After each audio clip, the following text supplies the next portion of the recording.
teman-teman, Assalamualaikum warahmatullahi wabarakatuh. Shalom, Om Swastiastu, Namo Buddhaya, Salam Kebajikan. Yang pertama dan yang paling utama, marilah kita ucapkan puji dan syukur kepada Tuhan Yang Maha Esa, di mana atas berkat dan karunia-Nya kita masih dalam keadaan sehat sampai saat ini.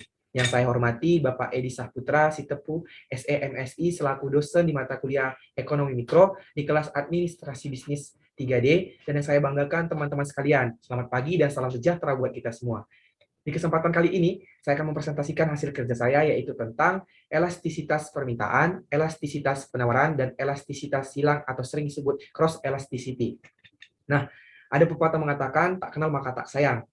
Izinkan saya memperkenalkan diri terlebih dahulu. Perkenalkan, nama saya Doli Marito Siotang, dengan nomor induk mahasiswa 2005-09-1046. Saya duduk di kelas administrasi bisnis 3G. Saya akan memulai presentasi saya, yang dimulai dari elastisitas. Elastisitas adalah pengaruh perubahan harga terhadap jumlah barang yang diminta atau yang ditawarkan. Atau dengan sederhananya, elastisitas merupakan tingkat kepekaan atau perubahan suatu gejala ekonomi terhadap perubahan gejala ekonomi lainnya. Nah, kemudian ada konsep elastisitas. Nah, elastisitas merupakan suatu ukuran derajat kepekaan atau response suatu variabel terhadap perubahan variabel lainnya. Semakin tinggi elastisitas, maka semakin besar derajat kepekaan variabel tersebut. Elastisitas diukur dari persentasi atau persen perubahan suatu variabel akibat perubahan 1% variabel lainnya. Nah, kita masuk ke dalam macam-macam elastisitas. Elastisitas terbagi dalam 3 macam, yaitu sebagai berikut. Yang pertama itu adalah elastisitas harga atau price elasticity, yang dimana elastisitas harga adalah persentasi dari perubahan jumlah permintaan barang yang disebabkan oleh persentasi perubahan dari harga barang tersebut. Nah, yang kedua itu ada elastisitas silang ini adalah persentasi dari perubahan jumlah permintaan yang disebabkan oleh persentase perubahan di harga barang lain. Nah, yang ketiga itu ada elastisitas pendapatan atau income elasticity. Elastisitas pendapatan adalah persentase dari perubahan permintaan akan sebuah barang yang diakibatkan oleh persentase perubahan pendapat atau income yang real konsumennya. Elastisitas permintaan. Nah, elastisitas permintaan atau elasticity of demand adalah pengaruh dari perubahan harga terhadap besar kecilnya perubahan jumlah permintaan barang terhadap suatu perubahan dari harga barang. Nah, sedangkan besar kecilnya suatu perubahan permintaan tersebut dinyatakan dalam koefisien elastisitas atau angka elastisitas yang disimbolkan dengan huruf E yang dinyatakan dalam rumus berikut.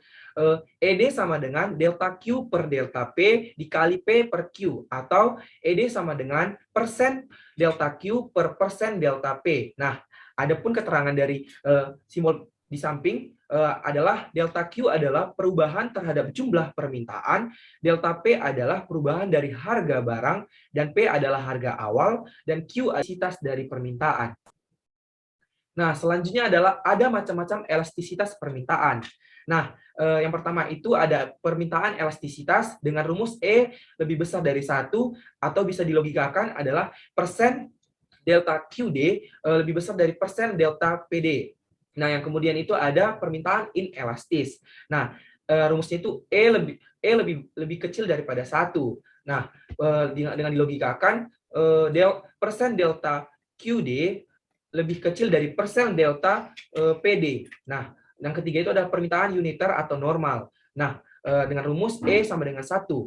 Dengan logikanya, persen delta QD sama dengan persen delta PD. Nah, yang keempat itu ada permintaan elastisitas sempurna, atau dengan rumus E sama dengan tak terhingga. Nah, ada dengan logikanya persen delta QD dan persen delta PD sama dengan 0. Nah, yang kelima itu ada permintaan inelastis sempurna. Rumusnya itu E sama dengan 0. Dengan logikanya, persen delta QD sama dengan 0 dan persen QP delta PD. Nah, dengan keterangan persen delta QD itu adalah persentase dari perubahan jumlah permintaan akan barang, dan persen delta PD adalah persentase dari perubahan harga barang tersebut. Nah, berikut ada kurva elastisitas permintaan. Teman-teman bisa lihat sendiri di presentasi. Ada permintaan elastis, itu apanya garisnya ke bawah. Nah, ada permintaan inelastis, ada permintaan uniter, ada permintaan elastis sempurna, ada permintaan inelastis sempurna. Nah, saya akan menjelaskan satu persatu.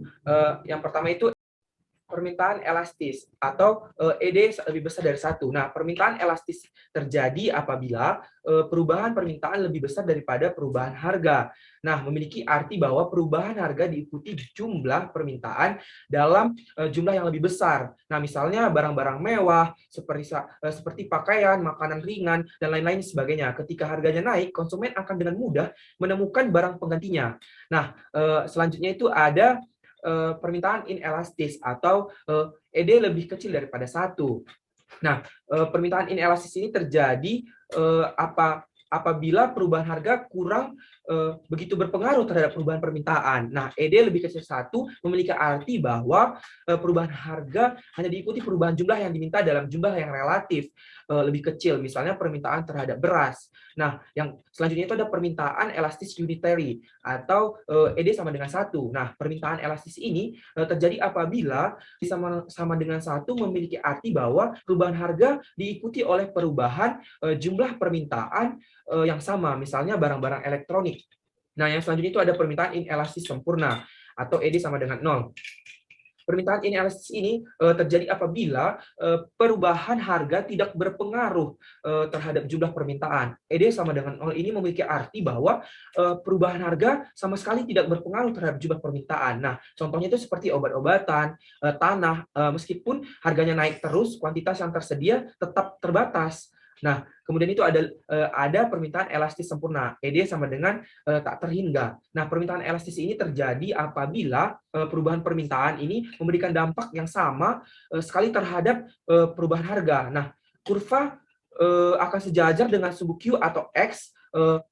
ED sama dengan tak terhingga memiliki arti bahwa perubahan tidak disebabkan oleh naik turunnya jumlah permintaan, misalnya itu bumbu-bumbu dapur. Nah, faktor yang mempengaruhi elastisitas permintaan. Nah, teman-teman, adapun faktor yang mempengaruhi elastisitas nanti. Nah, semakin banyak barang substitusi yang tersedia, permintaan akan cenderung semakin elastis karena pembeli dapat membeli barang lain, ada pengganti yang cocok, efek substitusi menjadi mengecil dan permintaan menjadi cenderung elastis. Nah, yang kedua itu ada persentase dari pendapatan pembeli. Nah, semakin tinggi harga, elastisitas cenderung lebih tinggi. Nah, karena pembeli akan lebih berhati-hati dalam membeli barang tersebut. Efek ini disebut efek pendapatan dan pengaruhnya cukup besar bagi elastisitas. Nah, kemudian itu ada yang ketiga adalah kebutuhan. Cenderung menjadi tidak elastis karena pembeli akan membelinya tanpa memperdulikan harga. Contohnya itu adalah obat insulin bagi mereka yang membutuhkannya. Nah, kemudian itu ada yang keempat, ada durasi. Nah, umumnya semakin lama perubahan harga barang bertahan, elastis akan semakin tinggi karena konsumen memiliki waktu dan ketersediaan untuk mengubah perilaku konsumsinya.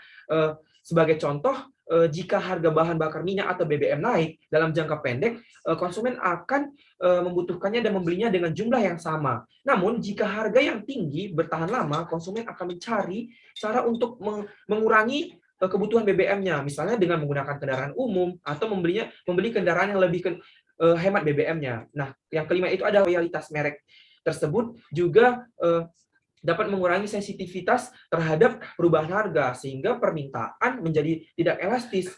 Loyalitas ini dapat terjadi karena kebiasaan atau karena adanya penghalang untuk berganti merek. Nah, yang keenam itu ada pembayar. Nah, jika pembelian dibayar oleh pihak lain, permintaan cenderung tidak elastis. Sebagai contoh, pengeluaran dinas yang ditanggung perusahaan atau negara.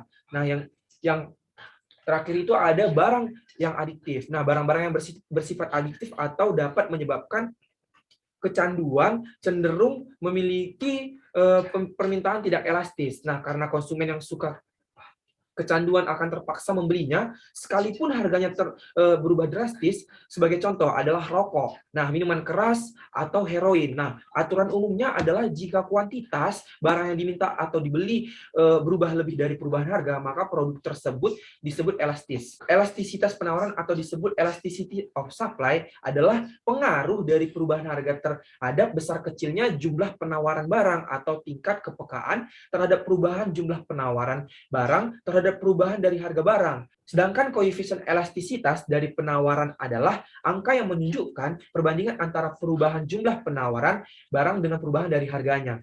Nah, kita bisa lihat di presentasi saya ada rumusnya, yaitu ES sama dengan delta Q per delta P kali P per Q, atau persen delta Q per persen delta P. Nah, adapun keterangan yang telah saya buat, delta Q adalah perubahan terhadap jumlah penawaran, delta P adalah perubahan dari harga barang.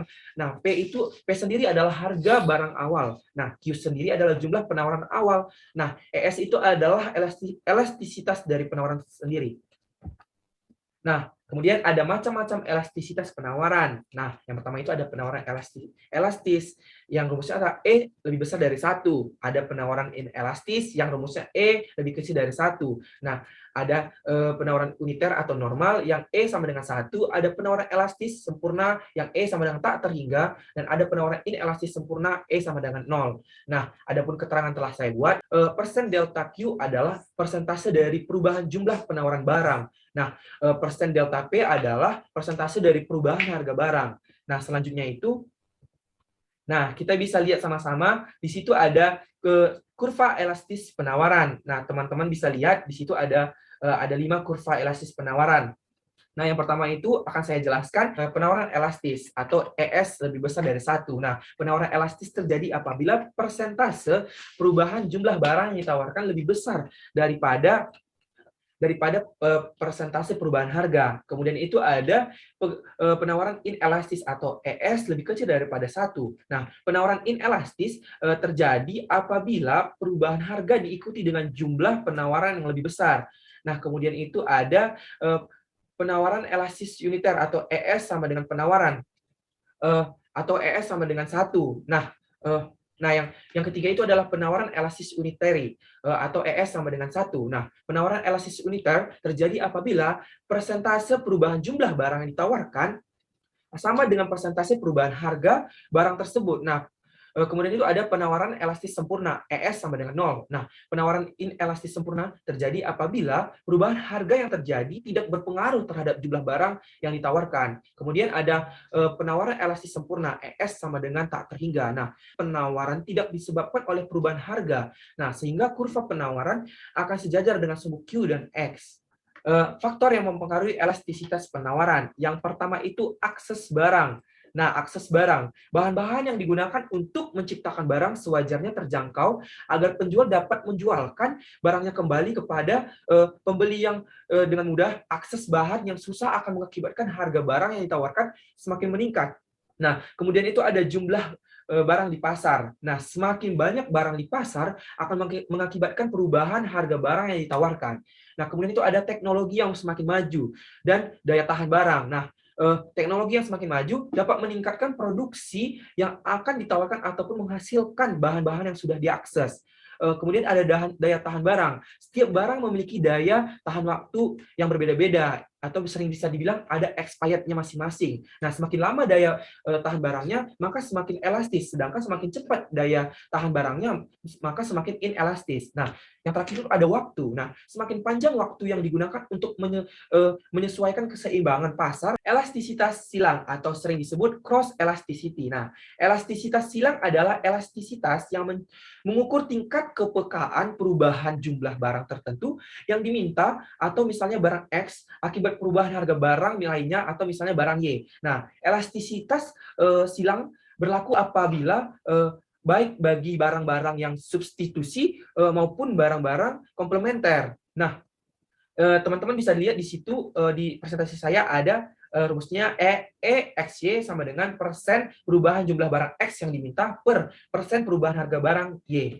Beberapa rumus sifat pada elastisitas silang. Nah, yang pertama itu jika EXY lebih besar dari 0. Untuk barang substitusi, misalnya jika harga beras naik, maka beras yang diminta akan turun sehingga gandum yang diminta akan naik. Nah, yang kedua itu ada jika EXY lebih kecil daripada 0 untuk barang komplementer. Nah, misalnya jika harga gula naik sehingga menyebabkan gula yang diminta turun, maka teh yang akan diminta juga turun. Nah, yang ketiga itu ada jika EXY sama dengan 0 untuk dua barang yang netral atau tidak memiliki hubungan sama sekali. Nah, elastisitas silang merupakan jenis elastisitas yang menunjukkan hubungan antara jumlah barang yang diminta terhadap perubahan harga barang lain yang terkait dengan barang tersebut. Nah, contohnya sendiri itu seperti hubungan antara sepeda motor dengan bensin. Hubungan antar barang dibagi menjadi dua, yaitu satu, substitusi atau saling menggantikan. Yang kedua itu komplementer atau saling melengkapi. Eh, baik substitusi